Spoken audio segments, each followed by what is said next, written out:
Tol. Kadalasan naman pag si Dakila, tinatawag mo, malapit naman agad yun ah. Hindi ordinaryong buhay si Dakila. Kung may nagtangkaman na manakit sa kanya, alam ko lalaban siya.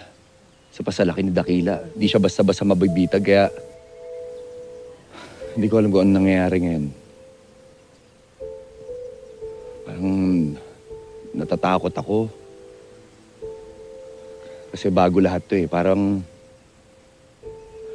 hindi ako komportable.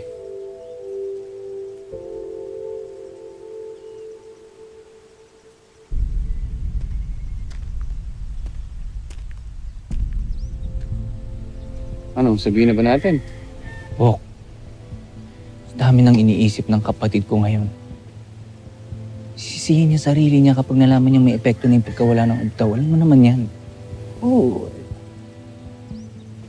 Pero si Dakila na to eh. Hindi yan matatahimik si Lolo.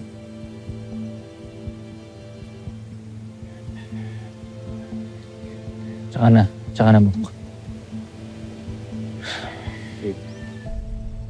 Long, Tol, tanong-tanong na lang tayo sa mga tao kung may nakakita na kay Dakila. Oo. Di kayo si Pantay yung pinag-uusapan nila.